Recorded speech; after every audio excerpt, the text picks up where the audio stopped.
The figure shows the variation of force acting on a particle of mass 400 gram executing simple harmonic motion. The frequency of oscillation of the particle is. बच्चों हमें frequency find out करना है। F versus x का graph दिया हुआ है। हमें पता है कि फोर्स एफ जो होता है रजिस्टरिंग फोर्स माइनस का के इंटू एक्स होता है। ठीक है, माइनस साइन डिनोट कर रहा है कि फोर्स और एक्स का जो डायरेक्शन है वो अपोजिट होगा, जो कि है भी बच्चों। यहाँ पे अगर आप देख सकते हैं तो फोर्स निगेटिव है, एक्स पॉजिटिव है। यहाँ पे देखिए फोर्स पॉजिटिव है तो एक्स निगेटिव है ना। तो हमें क्या करना है, अगर आप एफ इक्वल्स टू माइनस के एक्स ग्राफ को देखें तो ये एक स्ट्रेट लाइन का ग्राफ बन रहा है। फोर्स का भी पावर 1, एक्स का भी पावर 1। तो कैसा ग्राफ है? स्ट्रेट लाइन का ग्राफ है।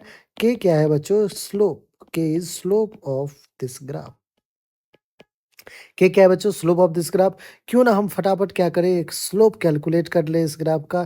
तो ये लेट से एंगल थीटा है, तो tan theta will be our slope which is equals to perpendicular.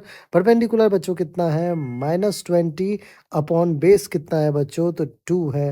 2 1 जा 2 10 जा।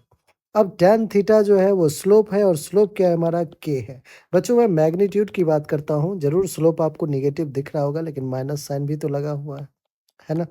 तो के जो है वो वैल्यू कितना आ गया? 10। अब आप कहोगे कि सर के की वैल्यू तो एम ओमेगा स्क्वायर होता है, सिंपल हार्मोनिक मोशन कर रहा हो पार्टिकल तो। दैट मीन्स हम 10 इज इक्वल्स टू मास कितना है? 400 ग्राम। 400 ग्राम है बच्चों। केजी बनाने के लिए 1000 से डिवाइड ओमेगा स्क्वायर कीजिए।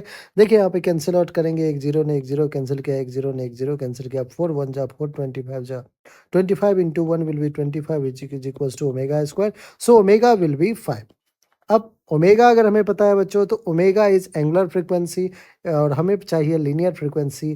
तो omega is equals to 2 pi f. That means 5 is equals to 2 pi f. We have to find linear frequency f which is equals to 5 upon 2 pi hertz. कितना आ गया? 5 upon 2 pi hertz, या फिर frequency को second inverse भी कहते हैं। Hertz कह ले, सेकेंड इनवर्स कह ले। ठीक है, reciprocal of time period is frequency, तो सेकेंड इनवर्स। आपके ऑप्शन में सेकेंड इनवर्स है, तो सेकेंड इनवर्स कर लिया बच्चों। तो सेकेंड हमारा बिल्कुल करेक्ट ऑप्शन है।